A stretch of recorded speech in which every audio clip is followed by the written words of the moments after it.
Hello दोस्तों, नमस्कार। मैं रिंकू सेन आप सभी का गुरुकुल सीजीपीसी क्लासेस में तहे दिल से स्वागत करते हैं। आज हम पढ़ने जा रहे हैं न्यूनतम मजदूरी अधिनियम 1948। देखिए, न्यूनतम मजदूरी अधिनियम 1948 एक महत्वपूर्ण टॉपिक है। इस टॉपिक से लेबर इंस्पेक्टर में आपको कम से कम 2 से 3 प्रश्न, ये यहाँ पर कम शब्द इस्तेमाल कर रहा हूँ, यहाँ पर कम अंकों का, यहाँ पर आपका 2 से 3 प्रश्न जो है ये न्यूनतम मजदूरी अधिनियम 1948 से ये पूछा जा सकता है। और चूंकि 34 पद है आपका लेबर इंस्पेक्टर में, तो एक बहुत ज्यादा महत्वपूर्ण आपका ये हो जाता है। देखिए भाई, शुरुआत करते हैं न्यूनतम मजदूरी अधिनियम 1948 आखिरकार है क्या। सबसे पहला प्रश्न यही बनता है कि यार न्यूनतम मजदूरी अधिनियम जो है इसकी जो है आवश्यकता, इसका जो सबसे बड़ा प्रश्न ये आता है कि इसकी जो आवश्यकता क्यों पड़ी, कि न्यूनतम मजदूरी अधिनियम की आवश्यकता आखिरकार क्यों पड़ी। तो देखिए, न्यूनतम मजदूरी अधिनियम की आवश्यकता इस वजह से पड़ा क्योंकि जो कुशल और अकुशल श्रमिक जो थे, जो आपका कुशल और अकुशल श्रमिक, देखिए भाई, कुशल और अकुशल श्रमिक का मतलब क्या होता है। कुशल का मतलब होता है जो आपका एक मिस्त्री, जो आपके घरों का ईंटा जोड़ने वाला मिस्त्री से लेकर कारपेंटर, प्लम्बर, इलेक्ट्रीशियन से लेकर एसी रिपेयर मैकेनिक से लेकर आपका इंजीनियर तक जिनके पास डिग्री है, सर्टिफिकेट, अगर सर्टिफिकेट भी नहीं भी है, अगर उनके पास अगर तकनीकी तौर पर उनको नॉलेज है, जानकारी है, रिपेयर करने का अगर नॉलेज है, तो वो आपका क्या है, वो कुशल की कैटेगरी में वो आपका आ जाता है। वही अगर हम बात करते हैं अकुशल का, तो अकुशल जो श्रमिक, वो श्रमिक होते हैं जो लेबर, कूली, जो लेबर का जो काम करने वाले, जो मजदूर जो आपका हो गया, जो आपका हमाली का काम करने वाले हो गए, रेजा कुली, जिनके पास बिल्कुल भी कुशल नहीं है, जिनके पास बिल्कुल भी स्किल डेवलपर नहीं, वो आपका अकुशल है। यानी कि 1948 में न्यूनतम मजदूरी अधिनियम में कुशल और अकुशल श्रमिकों का जो न्यूनतम मजदूरी है, आखिरकार इनको कितना मिलना चाहिए, कुशल को कितना मिलना चाहिए, अकुशल को कितना मिलना चाहिए, ये निर्धारित किया गया था। यानी कि अगर बेसिक बात अगर हम बात करें कि अगर आपके घर में कोई मिस्त्री आपका काम करता है, तो या तो ठेकेदारी के आधार पर काम करेगा, या तो वो आपका क्या करेगा, आपका जैसे कि छत के लेंटर का ढलाई कर रहा है तो 100 रुपए स्क्वायर फीट के हिसाब से वो पूरा आपका वो काम आपको ले रहा है। आपका कोई व्यक्ति अगर बीड़ी बना रहा है तो बीड़ी 100 बीड़ी बना रहा है, तो मात्रा के आधार पर ले जा रहा है। ये आवश्यकता बहुत ज्यादा जरूरत पड़ी ये आपका न्यूनतम मजदूरी अधिनियम में। इनके अलावा कोई अगर मजदूर जो है किसी कारखाने में जाके काम करता है, या किसी उद्योग सेक्टर में काम करता है, या किसी रेस्टोरेंट में कहीं पर जाकर अगर काम करता है, तो उनका जो है मजदूरी जो था वहां पर निर्धारित नहीं था, तो उसको भी इसमें क्या किया गया था, पूरा का पूरा इसमें फिक्स किया गया था। तो यहां तक आपको समझ में आ गया होगा कि भाई इसका आवश्यकता जो है क्यों पड़ा, ये आपको समझ में आ गया। अब देखो भाई, न्यूनतम मजदूरी अधिनियम लागू हुआ 1948 में। 1948 में ये अधिनियम जो था ये लागू हुआ। देखिए, ये लागू हुआ, अगर हम इसकी डेट अगर हम बात करें तो ये लागू हुआ आपका 15 मार्च 1948 को ये लागू हुआ। 15 मार्च 1948 को लागू हुआ। इसमें जो केंद्र सरकार ने, इसमें आपका जो केंद्र सरकार जो था उस समय की जो केंद्र सरकार ने इसमें जो है 45 प्रकार के रोजगार को शामिल किया गया। जो 45 प्रकार के जो रोजगार है, उन 45 प्रकार के रोजगार में ही आपका ये नियम जो है ये लागू होता है, न्यूनतम मजदूरी अधिनियम। ठीक है, तो इसमें आपका जैसे कि प्लम्बर का काम करने वाला हो गया, मिस्त्री का काम करने वाला हो गया, इलेक्ट्रीशियन हो गया, छोटे से लेकर बड़े तक का आपका 45 प्रकार के रोजगार ये आपका शामिल हो जाता है। तो केंद्र सरकार ने क्या कहा है, केंद्र सरकार ने कहा है कि 45 प्रकार के रोजगार ही आपका क्या है, न्यूनतम मजदूरी अधिनियम 1948 के तहत में ये आपका आ जाता है। ठीक है, और राज्य सरकार को तो 1000 से भी अधिक काम को उसमें दिया गया है। देखिए, इसमें अगर हम धारा की अगर बात करें तो इसमें जो धारा आपका आता है टोटल है 31 धारा। देखिए भाई, पेपर में ये पूछा जा सकता है बेसिक चीजें कि न्यूनतम मजदूरी अधिनियम में कुल धाराएं कितनी है, तो कुल धारा कितनी है, टोटल जो है वो 31 धारा है। और वही अगर हम बात करते हैं अनुसूची का मतलब होता है भाग, अनुसूची का मतलब होता है आपका क्या होता है, भाग होता है।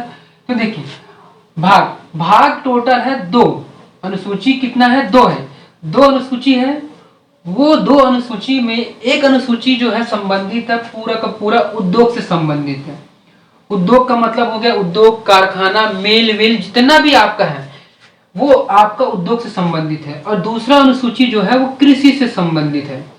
दूसरा जो अनुसूची जो है वो किससे संबंधित है? कृषि से संबंधित है। तो ये आपका प्रश्न आपको पूछा जाएगा कि न्यूनतम मजदूरी अधिनियम में 1948 में टोटल कितनी अनुसूची है, कितना भाग है? तो कौन सा आपका भाग है? भाग दो है। पहला उद्योग, दूसरा आपका क्या है? कृषि है। ये आपको प्रश्न बनता है। 45 प्रकार के रोजगार शामिल किया गया। इसको शामिल कौन करता है? तो इसको शामिल करता है केंद्र सरकार शामिल करता है। ठीक है। अब देखिए 15 मार्च 1948 से पहले, 15 मार्च 1948 से पहले इसमें इस पूरे कानून में इसकी अगर पूरा पृष्ठभूमि को समझे, इससे भी पहले का कुछ इतिहास रहा है, तभी तो ये 15 मार्च 1948 को लागू हुआ है। तो देखिए भाई, जिनको स्क्रीनशॉट लेना है ले सकता है, जिनको नोट्स बनाना है वो नोट्स भी बनाते रहिए, कॉपी पकड़ के आप नोट बनाइए, ज्यादा अच्छा रहेगा, आसान रहेगा याद करने का तरीका है। क्योंकि बेसिक चीजों में ये ज्यादातर पूछा जा सकता है, लागू से लेकर क्या है। चलिए अब हम बात करते हैं कि आखिरकार ये अधिनियम जो है इसकी पृष्ठभूमि आखिरकार क्या है, इसकी ऐतिहासिक पृष्ठभूमि क्या है। ऐतिहासिक पृष्ठभूमि को कंप्लीट करने के पश्चात हम क्या करेंगे? धारा पढ़ेंगे। ठीक है ना। देखो सबसे पहले हम इसकी ऐतिहासिक पृष्ठभूमि समझते हैं। बात है मैपिंग से समझोगे तो ज्यादा अच्छा रहेगा। ये आपका हमारा जो देश, भारत देश, बड़ा प्यारा देश। देखिए भाई, बात है आजादी से पहले यानी 1947 के पहले की हम शुरुआत करते हैं। इसकी शुरुआत आपका होता है वर्ष आपका 1920। भारत में 1920 में इसकी कहानी शुरुआत होता है। 1920 में एक सामाजिक कार्यकर्ता थे जिनका नाम था KGR चौधरी, जिनका पूरा नाम था KGR चौधरी। देखो KGR चौधरी जो थे ये पहले व्यक्ति थे जिन्होंने न्यूनतम मजदूरी अधिनियम के मामले को उठाया था। इन्होंने कहा था कि यार न्यूनतम मजदूरी अधिनियम के लिए कुछ तो मतलब मजदूरों के लिए कुछ तो होना चाहिए, कुछ तो कानून होना चाहिए, कुछ चीज तो आपका बनना चाहिए। तो यहाँ पर KGR चौधरी ने बोला कि कम से कम मजदूरों के लिए बोर्ड की स्थापना करना चाहिए। तो यहाँ पर मजदूरों के लिए बोर्ड की स्थापना का पहल, बोर्ड की जो स्थापना का जो पहल जो है सबसे पहले KGR चौधरी ने किया था। यानी कि यहां से प्रश्न बनता है कि न्यूनतम मजदूरी अधिनियम 1948 की शुरुआत सबसे पहले कहां हुआ था, कब हुआ था? तो 1920 से शुरुआत हुआ था। इसकी शुरुआत करता कौन थे? तो KGR चौधरी थे जिन्होंने सबसे पहला बात रखा गया था कि मजदूरों के लिए एक बोर्ड की स्थापना करना चाहिए, कि उनका न्यूनतम किस प्रकार से निर्धारित किया जाए 1920 में। यहां तक समझ में आ गया 1920 में। अब 1920 के बाद आता है 1928। 1928 में अंतर्राष्ट्रीय श्रम संगठन, देखिए भाई, अंतर्राष्ट्रीय श्रम संगठन की स्थापना आपका 1919 में आपको हो चुका था। अंतर्राष्ट्रीय श्रम संगठन ने भी इसी बात को दोहराया। किस बात को दोहराया? कि यार न्यूनतम मजदूरी अधिनियम लागू होना चाहिए, अंतर्राष्ट्रीय लेवल पर लागू होना चाहिए। एक मजदूरों के लिए कानून तो बनना आवश्यक है कि आखिरकार उसको जो है मजदूरी जो है उसको कितना मिलना चाहिए, उसका क्या अधिकार है, ये सब चीज डिसीजन करना चाहिए। तो अंतर्राष्ट्रीय श्रम संगठन ने भी इसी बातों को दोहराया। फिर उसके बाद आता है 1943। देखो 1928 के बाद आता है 1943। 1943 को क्या हुआ? 1943 में भारत में उस समय में स्थायी श्रम समिति मतलब कि अंग्रेजों के समय के शासनकाल में स्थायी श्रम समिति का गठन हो चुका था। अब स्थायी श्रम समिति का उस समय में इन्होंने अनुशंसा किया। अनुशंसा का मतलब होता है सिफारिश। इन्होंने सिफारिश किया, स्थायी श्रम समिति ने अनुशंसा में सिफारिश किया। और इनके अलावा उस समय में भारतीयों का जो श्रम सम्मेलन हुआ, उस श्रम सम्मेलन में भी अनुशंसा सिफारिश किया गया कि भारत में एक क्या होना चाहिए, श्रम से रिलेटेड कुछ तो कुछ चीज होना चाहिए। यानी कि स्थायी श्रम समिति ने यह कहा कि श्रम जांच समिति, यहां पर श्रम जांच समिति का गठन करने की बात कही। किसने कहा? स्थायी श्रम समिति ने कहा। सिफारिश कहा किसने? अनुशंसा किसने कहा? स्थायी श्रम समिति ने। इन्होंने बोला श्रम जांच समिति। श्रम जांच समिति का क्या होना चाहिए? एक गठन किया गया जिसका कार्य था, देखिए भाई, जिसका कार्य ये था कि जो आपका जो श्रमिक है, जो मजदूर है, उनका सामाजिक स्थिति क्या है, उनकी आर्थिक स्थिति क्या है, उनको जो न्यूनतम मजदूरी जो है उनको वास्तविक तौर पर कितना मिलना चाहिए, कितने के अधिकार है, ये सभी चीजें जो है स्थायी श्रम समिति के द्वारा श्रम जांच समिति गठित कर दिया गया। यही इसका कार्य था श्रम जांच समिति का। फिर 1943 के बाद आपका आ जाता है आपका 1946। देखो 1946 में क्या हुआ? 1946 में आपका स्थायी श्रम समिति का जो स्थायी श्रम समिति जो था, इन्होंने एक बिल बनाया, ड्राफ्ट बिल बनाया। मतलब कि जो देखिए यहाँ पर जो श्रम जांच समिति जो है, श्रम जांच समिति ने क्या किया, इन्होंने एक ड्राफ्ट बिल बना के स्थायी श्रम समिति को क्या कर दिया गया? पेश कर दिया, प्रस्तुत कर दिया गया। ये बिल जो है प्रस्तुत कौन से वर्ष में किया गया? तो ये आपका पेश किया गया 1946 में पेश कर दिया गया। 1946 में पेश करने के पश्चात 1946 में ये मतलब ये ओवरऑल अगर हम इसका एग्जिट डेट अगर बात करें तो 1945-46 में हुआ है, ठीक है, 1945-46 में हुआ है। फिर उसके बाद आता है 1946। अब प्रॉपर जो लास्ट एंडिंग जो महीने का जो नवंबर दिसंबर जो था 1946 में अगर हम बात करते हैं, अब 8वीं बार बैठक हुआ। 8वीं बार देखिए भाई, 8वीं बार बैठक हुआ। किसका बैठक हुआ? स्थायी श्रम समिति का। इसने 8वीं स्थायी श्रम समिति का 8वीं बार बैठक हुआ। इस 8वीं बार बैठक में उन्होंने बोला कि यार न्यूनतम मजदूरी अधिनियम तो वो लागू होना चाहिए। एक बिल की आवश्यकता पड़ी कि यार वास्तविक तौर पर क्या होना चाहिए? लागू होना चाहिए। ये किसने बोला? स्थायी श्रम समिति ने बोला। फिर सभी जानते हैं कि 1947 में भारत आजाद हो गया। 1947 में भारत आजाद हो गया। फिर आजाद होने के पश्चात 1948 में आपका न्यूनतम मजदूरी अधिनियम 1948 लागू हो गया, जिसके तहत 31 धारा, 2 अनुसूची, ठीक है, और 45 प्रकार के रोजगार को केंद्र सरकार ने क्या किया? शामिल किया। तो ये तो हमने जाना कि 15 मार्च 1948 को ये लागू हुआ। तो ये न्यूनतम मजदूरी अधिनियम का ये आपका क्या था? ऐतिहासिक पृष्ठभूमि था। अब हम बात करते हैं धारा का। टोटल 31 धारा है, ठीक है ना। हम क्या करेंगे? पार्ट 1, आज पार्ट 1 है, तो पार्ट 1 में हम क्या करेंगे? जो 31 जो धारा है, उस 31 धारा को में से कम कुछ धारा को आज हम पढ़ेंगे, बाकी पार्ट 2 में अगले दिन हम पढ़ेंगे, ठीक है ना। देखिए सबसे पहला आता है धारा 1। धारा 1 क्या कहता है? धारा 1 ये कहता है कि धारा 1 जो है वो संक्षिप्त नाम और विस्तार। देखो धारा जो है संक्षिप्त नाम और विस्तार से संबंधित है। यानी कि इसमें यह बोला गया है कि सर संक्षिप्त नाम क्या है आपका? न्यूनतम मजदूरी अधिनियम 1948 है आपका न्यूनतम संक्षिप्त नाम। और विस्तार कहाँ लागू है? ये पूरा संपूर्ण भारत में लागू है।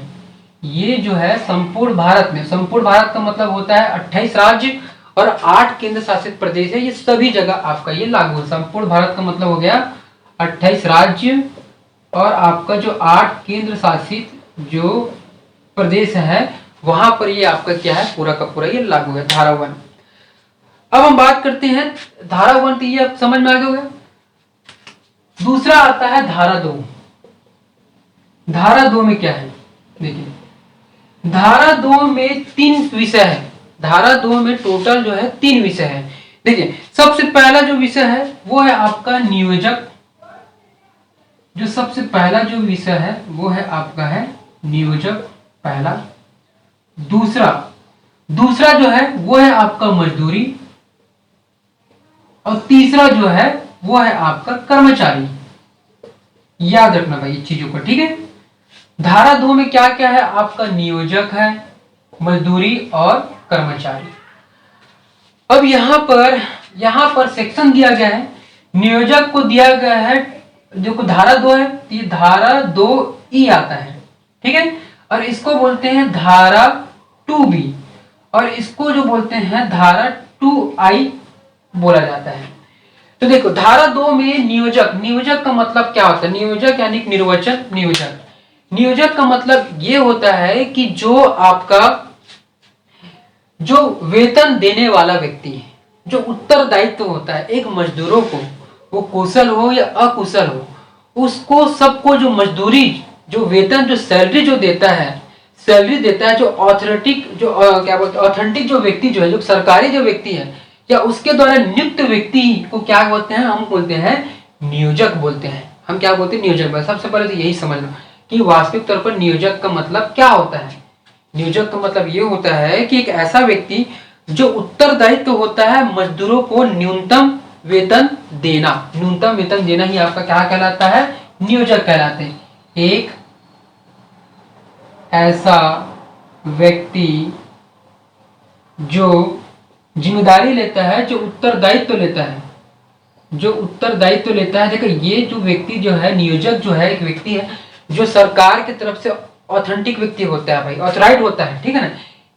एक ऐसा व्यक्ति जो उत्तरदायित्व होता है, जो न्यूनतम मजदूरी देने के लिए, जो मजदूरी, जो वेतन देने के लिए, मजदूरी के लिए जो वेतन देने के लिए क्या रहता है? आपका उत्तरदायित्व होता है। इसी को हम क्या बोलते हैं? नियोजक बोलते हैं। ये आपका नियोजक इसमें आपका आ जाता है। दूसरा जो पॉइंट की अगर हम बात करते हैं तो मजदूरी, मजदूरी 2 भी आता है। इसमें मजदूरी में संविदा को शामिल किया गया। देखिए भाई संविदा, आप बहुत लोग जानते होंगे कि संविदा में जो नौकरी जो करते हैं, जो व्यक्ति संविदा में नौकरी करते हैं उसका एक समय रहता है, 6 महीने का, 1 साल का, 2 साल का, 3 साल का। उसको एक फिक्स नौकरी में नहीं रखा जाता है। तो ऐसे जो संविदा में जो कर्मचारी जो मजदूरी जो कर रहे हैं, जो भाड़े में जो परिश्रमिक जो कर रहे हैं, उनको केवल और केवल जो मजदूरी, जो मूल मजदूरी है वही बस प्राप्त होगा। उसको जो प्राप्त होगा क्या? आपका मूल मजदूरी ही प्राप्त होगा। ठीक है, ये चीज याद रखना। इसमें आपका जो भत्ता जो है, जैसे कि यात्रा भत्ता हो गया, जैसे कि यात्रा भत्ता हो गया, यात्रा भत्ता हो गया, या आपका मकान का जो किराया हो गया, मकान का किराया, मकान का सुविधा हो गया, किराया सुविधा हो गया, या जितने भी पीएफ हो गया, प्रोविडेंट फंड हो गया, भविष्य निधि हो गया, ये सब सुविधा जो है वो संविदा कर्मचारी को नहीं दिया जाता है। ये आपको ध्यान में रखना है। तो मजदूरी में संविदा कर्मचारी से पूरा संबंधित है आपका, ठीक है। और तीसरा जो है धारा तीसरा आपका कर्मचारी। देखो भाई कर्मचारी में क्या कहता है कि कर्मचारी मतलब कि न्यूनतम मजदूरी अधिनियम में कौन कौन से कर्मचारी जो है वो शामिल है उसको बताया गया है। जैसे कि कुशल, कुशल को भी न्यूनतम मजदूरी उसको मिलेगा, अकुशल को मिलेगा, लिपिकी, लिपिकी को मिलेगा। लिपिकी का मतलब होता है जो पढ़ा लिखा का जो काम कर रहा है, आपका लिखा पढ़ी काम कर रहा है वो हो गया आपका, ठीक है। संविदा आपका हो गया, संविदा यानी कि जो भाड़े में है, जो भाड़े में जो आपका परिश्रमिक तौर पर जो आपका काम कर रहा है वो आपका हो गया संविदा आपका। तो ये धारा तो 2 आपका ये कहता है नियोजक, मजदूरी, कर्मचारी। तो यहाँ से आपका प्रश्न ये पूछा जाएगा कि न्यूनतम मजदूरी अधिनियम 1948 में धारा 2 में इनमें से क्या शामिल नहीं है? नियोजक, मजदूरी, कर्मचारी। ऑप्शन डी इनमें से कोई नहीं, ऐसा दे देगा, या कोई और आपका चौथा आपका ऑप्शन आपको उसमें शामिल कर दिया गया। तो जो नहीं है उसको आपको याद रखना है, ठीक है ना। धारा 2। अब हम बात करते हैं धारा 3। धारा 1 समझ में आ गया होगा, संक्षिप्त नाम क्या, विस्तार। धारा 2 नियोजक, कर्मचारी, मजदूरी आपका है। अब हम बात करते हैं धारा 3। देखो धारा 3 क्या है? धारा 3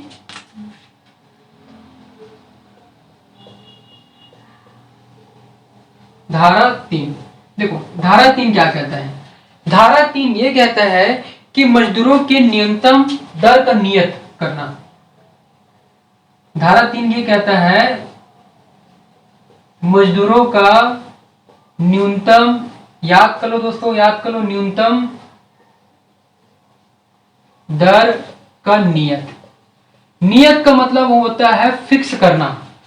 नियत का मतलब होता है फिक्स करना। पूरा फिर से समझते हैं, मजदूरों का न्यूनतम दर का क्या करना है? नियत करना, फिक्स करना। आखिरकार मजदूरों का जो न्यूनतम दर है उसको फिक्स कौन करेगा? इसका अधिकार किसको दिया गया है? इसको अधिकार किसको दिया गया है? जो न्यूनतम दर का जो नियत करना है उसका अधिकार कौन क्या करेगा? तो देखिए भाई इसका अधिकार जो है पूरा इसका श्रेय जाता है राज्य सरकार को। यहाँ पर इस कानून के तहत राज्य सरकार को पूरा श्रेय जाता है कि धारा 3 का जो है पालन जो है राज्य सरकार को करना पड़ेगा और उसको ही कानून के तहत उसको पालन करना पड़ेगा। देखो, राज्य सरकार न्यूनतम दर का नियत करता है। अब वो जो है वो किस प्रकार से नियत करता है उसको समझते हैं। देखो, राज्य सरकार जो है, जो दो भाग मैंने बताया था, अनुसूची 2 है, भाग 2 है, तो ये जो भाग टोटल 2 है, 2 भाग के अंतर्गत में जो आपका भाग 1 और भाग 2, भाग 1 में क्या आता है, पूरा का पूरा उद्योग वाला सेक्टर आपका आ जाता है। ठीक है, उद्योग कारखाना या जो भी आपका मिल हो गया, ये सभी भाग 1 में आ जाता है।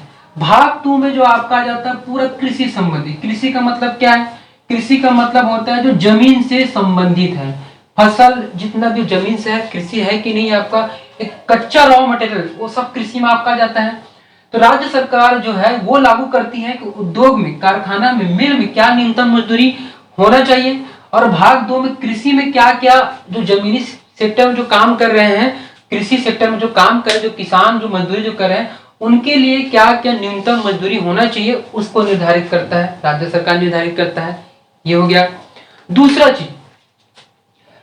चीज आपका जो है, राज्य सरकार जो है ये उद्योग सेक्टर के लिए, खास करके इसमें जो है उद्योग सेक्टर के लिए कारखाना हो गया, जहां पर 1000 से अधिक कर्मचारी, 1000 से अधिक, इसका 2 टर्म बताया गया है राज्य सरकार जो है न्यूनतम मजदूरी अधिनियम 1948 क्या कहता है? देखिए, 1000 श्रमिक है, मान के चलो 1000 श्रमिक है, यदि वह 1000 श्रमिक जो है 1000 से कम है, यदि 1000 से कम है, तो यहाँ पर न्यूनतम मजदूरी अधिनियम 1948 ये कहता है, साफ शब्द में ये कहता है कि अगर वो कम है तो राज्य सरकार के ऊपर डिपेंड करता है, या तो मजदूरों का न्यूनतम दर जो है वो लागू कर सकता है उस 1000 श्रमिकों के लिए, कर सकता है।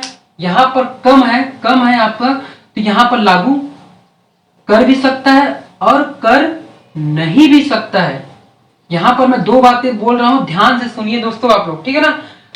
उद्योग कारखाना में 1000 से श्रमिक है, 1000 श्रमिक से यदि कम है, तो यहाँ पर न्यूनतम मजदूरी अधिनियम 1948 ये कहता है कि हम राज्य सरकार के ऊपर छोड़ देते हैं, कि ये वो लागू करे या फिर ना करे, ये बोल दिया गया।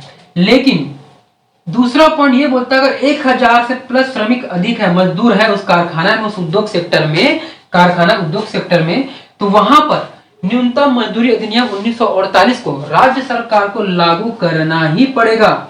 यहां पर क्या करना पड़ेगा?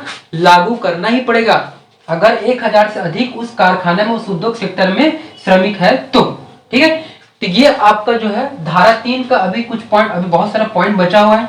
जो चाहता है कि आप स्क्रीनशॉट लेना चाहते ले सकते हो, आप इसका नोट्स बनाना है तो नोट्स बनाइए, नोट्स बनाओगे तो जल्दी याद होगा, अच्छे तरीके से याद हो गया। चलो भाई, धारा 3 अभी खत्म नहीं है, धारा पॉइंट 1 ये वाला पॉइंट हो गया और धारा 2 आपका ये वाला पॉइंट हो गया। ठीक है, अब हम बात करते हैं जो तीसरा पॉइंट इसमें क्या कहता है। राज्य सरकार, देखो धारा 3 का पालन कौन करेगा? राज्य सरकार करेगा, याद रखना भाई, धारा 3 कौन पालन करेगा? राज्य सरकार ही आपका क्या करेगा? पालन करेगा। अब तीसरा जो है, राज्य सरकार को यह अधिकार दिया गया, राज्य सरकार को जो है यह अधिकार दिया गया, बहुत सारे पॉइंट का अधिकार दिया गया, जैसे कि जो मजदूरी होगा वो या तो समय के आधार पर होगा, जो मजदूरी जो होगा वो नियत जो किया जाएगा समय के आधार पर किया जाएगा। समय का मतलब क्या समझ रहे हो? जैसे कि कोई व्यक्ति 8 घंटा का काम कर रहा है, कोई व्यक्ति 12 घंटा का काम कर रहा है, तो वो उसके समय के आधार पर उसको क्या किया जाएगा? काम के आधार पर उसको मजदूरी उसको दिया जाएगा। ये आपका हो गया समय के आधार पर। ठीक है, दूसरा बोला गया मात्रा के आधार पर। अब मात्रा के आधार पर मतलब क्या होता है कि कोई व्यक्ति मान के चलो कोई बीड़ी बना रहा है, तेंदुपत्ता से कोई बीड़ी बना रहा है, वो मान के चलो 100 बीड़ी बना रहा है। कितना बीड़ी बना रहा है? 100 बीड़ी बना रहा है। तो ये 100 बीड़ी क्या है? मात्रा है। तो 100 बीड़ी आपका मात्रा है, तो मात्रा के आधार पर वो क्या हो रहा है? उसको पैसा मिलेगा, उसको मजदूरी मिलेगा, वो हो गया। जैसे कि मिस्त्री जो मिस्त्री जो है आपको मात्रा के आधार पर काम करता है कि आपका जो है इतना हमने स्क्वायर फीट हमने काम किया, इतने स्क्वायर फीट हमने काम किया, तो मात्रा के आधार पर आपका हो रहा है आपका, तो ये आपका मात्रा के आधार पर, ये समय के आधार पर, ये मात्रा के आधार पर। तीसरा में जो है दोनों आ जाता है, तीसरा में आपका आ जाता है समय और मात्रा, समय और मात्रा जो है इसमें दोनों आ जाता है, समय मात्रा, ठीक है ना। और चौथा जो है ओवर टाइम, जो चौथा जो है वो है आपका ओवर टाइम।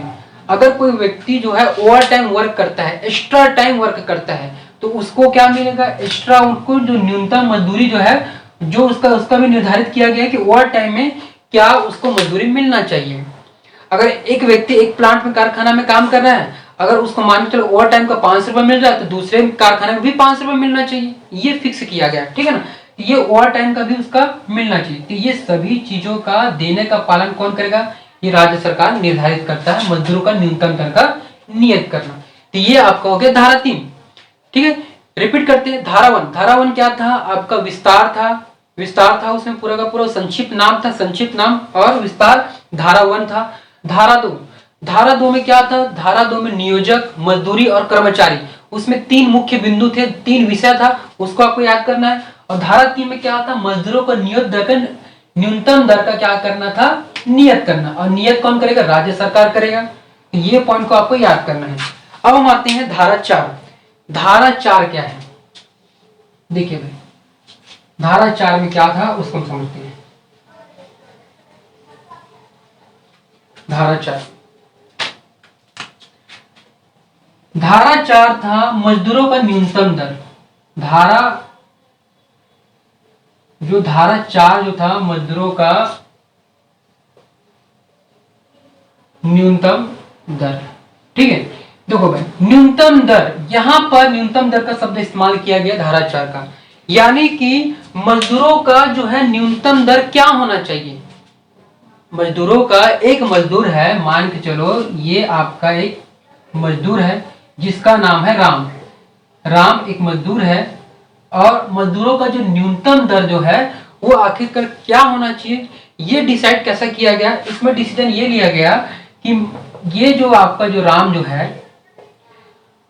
अब वो क्या करता है, मार्केट के आधार पर, बाजार के आधार पर क्या किया जाएगा, जो न्यूनतम दर को निर्धारित किया जाएगा।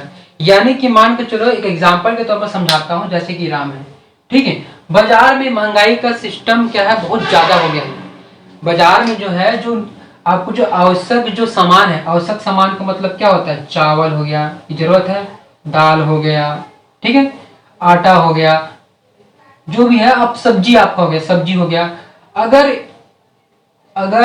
चावल, दाल, आटा, सब्जी, जो भी जो आवश्यक जो सब्जी है, जो बाजार में जो आवश्यक सब्जी है, अगर वो सब्जी का महंगाई दर बढ़ गया है, अगर उसकी महंगाई दर अगर उसका बढ़ गया है, तो वैसी स्थिति में राम का मजदूरी भी क्या होगा, बढ़ेगा।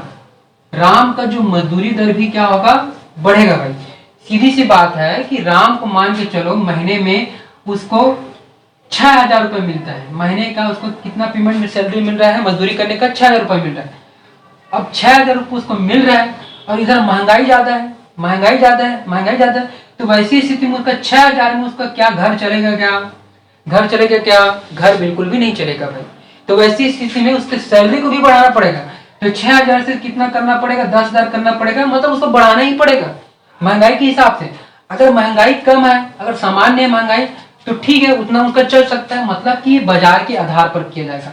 और इसमें यह बोला गया मजदूरों का न्यूनतम दर में एक मुश्त उसको मिलना चाहिए, जो उसको जो वेतन जो मिलना चाहिए वो एक मुश्त मिलना चाहिए, और वो भी मिलना चाहिए नगदी मिलना चाहिए, या चेक के सिस्टम से मिलना चाहिए। 2 तरीके से ये क्या है, ये उनको मजदूरी जो है उनको वो मिलना चाहिए, ठीक है।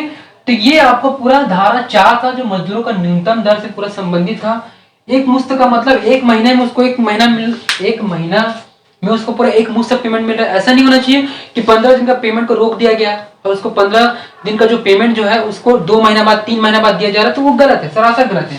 क्योंकि धारा 4 जो है ये आपका यही था। तो मजदूरों का न्यूनतम दर कैसे निर्धारित किया जाएगा, ये उनके बाजार के आधार पर, जो बाजार जो है उनके आधार पर किया जाएगा।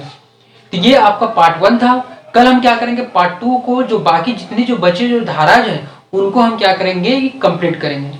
तो अगर आपको हमारा वीडियो अच्छा लगा तो चैनल को लाइक कीजिए, सब्सक्राइब कीजिए और शेयर करना ना भूलिए। वीडियो देखने के लिए बहुत बहुत धन्यवाद।